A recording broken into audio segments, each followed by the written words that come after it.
making up for missed opportunity, you know, and all that from your last fight?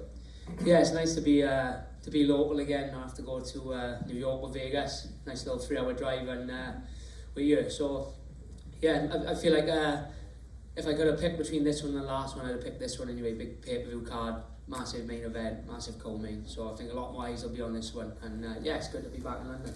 In your leading into the last fight, I feel like that was a lot of the questions, like why are you not fighting on London? You know, undefeated guy, like fighting a high-ranked opponent. Coming off of that, is it almost freeing that now you don't have to answer all these questions? Like, are you the future of this country? Like, why aren't you fighting London? Now you just get to focus on this fight and who you're fighting. Yeah, exactly that. You know, it's nice to be undefeated and all that, but the pressure does amount a little bit. It feels like I've got a bit of a monkey off my back, and I can go out there now and just focus on this fight. And I know what it's like to lose. I know I've experienced it. I felt the heartbreak and all that of it, but you know, life goes on, and it's nice to be able to just focus on this fight now and go out there and get after it. Sean Brady said something similar when he was going into his Bilal Muhammad fight, that like the thoughts of like title shots and the O in their record, like it didn't weigh on it. He didn't realize how much it weighed on him until the fight was over. Did it, in hindsight, was it in the back of your mind a lot, this undefeated record? Yeah, I think so. It's kind of like all anyone wants to talk about when you're undefeated is what's next. Where do you win this fight? Where you gonna go? Do you want, how long do you want to fight for the blah blah blah blah? It's kind of like you don't necessarily feel it at the time, but when you look back, that's all it is constantly all fight week. And obviously, it'd be great to have won that fight and still be undefeated. But by picking up a loss, you almost have to take a step back and look at what went wrong and what can be done better. And it's a good learning experience. And yeah, it just feels a little bit less. Don't want to say stressful, but it just feels a little bit less like of a drain on me this week, not having to talk about being undefeated and how, like, you know, do I worry about losing and do I feel the pressure and all that. It's just nice to just go out there and worry about the fight. You're obviously fighting Makwan, a guy who at one point he was the undefeated guy coming up, and now he's not lost a bunch in a row lately, but he's like, I think, like 4 or 5. So what are you expecting from him when you guys lock up on Saturday? I expect him to bring what he always brings. You know, if you let him in the fight and give him an opportunity, he'll take it and put you away. He's a dangerous guy in areas. But I just expect myself, as long as I go out there and perform how I know I can, to kind of outclass him in all areas. No, I'm not underestimating. I know he's coming off a loss, but you know, I've seen him be 2 rounds down and pull out a choke and out of nowhere. That's his go-to, and if he gets it, he'll take it with both hands, literally. So I know he brings the table, but I'm confident that I can neutralise it. Well, kind of going off of that, his submission skills, obviously he comes from, like, he has a wrestling and submission background. You had a lot of submissions yourself. Historically in the past, when you get to submission artists fighting, it can kind of turn into a striking matchup. So how would you rate your striking compared to him, even though, because he does have that amateur background? Yeah, I mean, I think he's got a decent little boxing style on the feet, but I think in terms of, you know, variety of tools, I think I kind of outmatch him there. I think I'm a lot more well-rounded in terms of striking IQ. I've been boxing and kickboxing since 6 years of age. I don't necessarily show it all the time, but I'm well versed on the feet. I've got really good Thai and boxing coaches, and I think if it turns into a pure striking match, then I win that one every day. But I don't expect it to. I do expect him to shoot and try and wrestle me. And last one for me, how do you see the main event playing out between Leon and Kamaru? Yeah, I think I obviously got to back Leon. This card wouldn't be happening if Leon didn't do what he did in August. But I think it'd be a close fight. I don't think it'd be as one-sided as the last one in terms of Usman dominating, but I think it'll be a close fight. It'll be down to the wire, but I'm confident Leon will pull it out. Just over here. You're coming into this week obviously a lot heavier than you have before. Calling me fat? No. What was the decision behind the move to featherweight? The last probably 3 or 4 weight cuts have been really tough. Really tight. I mean, there's no secret. I always look like death warmed up on a scale. And my old man and my other coaches have probably been at me for about 12, 18 months to consider the move. And it's easy to forget about a tough weight cut when you're winning all the time. And I think the fact that I lost, I felt like I don't want to blame the loss on the weight cut because that'd be unfair to my opponent, but I felt like I didn't carry into what I do in the gym into the cage.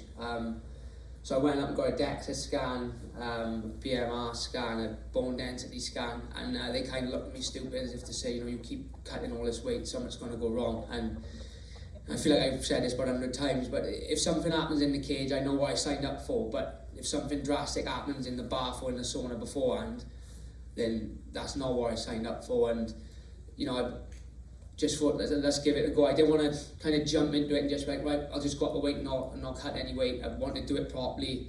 Spent a good 4 months before Christmas, putting on some lean mass and some muscle, and then really dialed in my S&C and my nutrition the last 10 weeks with Paul Reed to make sure that I'm going in here as a legit featherweight, then not a blown up bantamweight. Yeah, and how do you think not having to cut all that weight, how do you think that's going to impact your performance? I just think I'll be able to perform in there on the night how I do in the gym. I'll still be cutting a little bit of weight. It's not like I'm walking around 146 now. I'm still going to have a water cut. I'm still going to be able to put on a little bit of weight going into the fight. But I just feel like I'll be much more energised. I feel like the weight cut, especially like if I look back at my fight last March, I won that third round on just guts and determination. I had no feeling in my arms, in my legs, and my coach did tell I can do 10 5-minute rounds if I got it in the gym. It's not an issue. So to be that tired at the end of a 3-round fight is a weird feeling, and I just think my engine at this weight, I'll be able to go at the pace all day, and I think that'll obviously just be another tool to add to my basket. What do you make of the featherweight division? It's equally as stacked as bantamweight. I think it's not an easy fight. Even the guys outside of the rankings, just below, they all got capabilities of going on and being top contenders. And then you look at the top 15, just like a bantamweight, it's full of sharks and full of killers and no easy fights. But that's what the UFC is. I know I signed up for when I signed the contract with the UFC that I'm not going to get an easy fight now for the rest of my career as long as I stay here. So. But I'm used to that. I've been fighting tough guys all my career, so it's nothing new. And I'm a martial artist, and that's the type of challenge we want. We don't want to go in there and have gimmies. We want to go in there and prove that we can compete with the best. And of course, Alexander Volkanovski is going to be obviously taking on Yair Rodriguez next to unify the title. How do you see that going down? It's wild because if you'd asked me before the fight, I'd say Volk comfortably, but Yair looked that good against Emmett. It's kind of like it's thrown a bit of a spanner in the work because Volk looked pretty much unbeatable at featherweight. He looked pretty much unbeatable at lightweight as well. Then Yair pulls on a performance like that. I think they're doing the right thing by making that fight next because it's a real clash of styles, and I think anyone who kind of stands and trades with Rodriguez could be in for a long night. But if there's anyone that could do it, it's probably Volk. On the lead up to this fight, obviously you've been able to focus more on improving on things that you might think you have to improve on instead of cutting weight. How refreshing has that been for you to be able to focus on improving your game instead of kind of having to focus on the weight cut as much? Yeah, it's been probably the best. Well, it's been the best camp I've had in a long time. Like you say, it's made me fall in love with training again. It's made me fall in love with the sport again because I haven't had to spend 8 weeks just pretty much cutting weight. I've been able to focus on my skills, getting sharp, technical work, focusing on what my opponent's going to bring to the table, where sometimes I had to scrap a few of those sessions to jump on the runner and the bike and cut weight. So it's been nice, and I've thoroughly enjoyed this camp, which is not something I can always say down at bantamweight. Jack, over here. I just wanted to ask you about the process of changing weight with the UFC. Is that something that's simple to do? Yeah, pretty much. Text my manager Graham, said, "Can you let him know I'm going to featherweight?" And that was that pretty much. Didn't hear no more off. It was, I think the UFC are kind of all for guys, not cutting massive amount of weights and going in there alpha. I think the alpha you go in, the better fight that you're going to have and the better you're going to perform. So there was no pushback or nothing like that. Just a case of let them know I'm going up a weight. Just secondly, I wanted to ask about you're built up. So you built into a ranking at bantamweight and you've got all this credit behind you. Moving up to featherweight, do you feel like you still have a lot of that good stead with you, or does it sort of feel like you're going to have to sort of prove yourself again in the new division? I think people will obviously look at me as being a ranked bantamweight. I think he's obviously legit to get that ranking, but at the same time, I have kind of got to start again, and it is a different weight class against different guys, who oppose different threats. So I've kind of got to start all over, but I got no problem doing that. I think a good win Saturday anyway. Matt Man's beat some good level guys. Been in there with some good level guys. So if I can get a good win there, then I think he'll kind of fast track me up a little bit. Jack, hi mate. Featherweight's populated with a lot of UK talent now. We saw Nathaniel Wood and Larone's fight unfortunately fall through. Are you happy to fight other UK fighters, or would you rather fight fighters from outside Great Britain?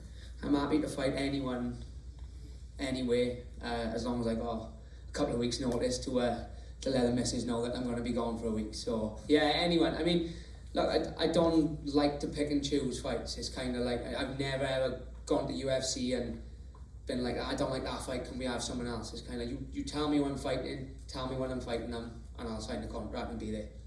And has the darts scandal affected you mentally this week? Listen, I will not have my name tarnished. It was a legit win, and we'll get to the bottom of it next week, let me tell you. Thanks, mate. All good? Anything else? Okay, thank you.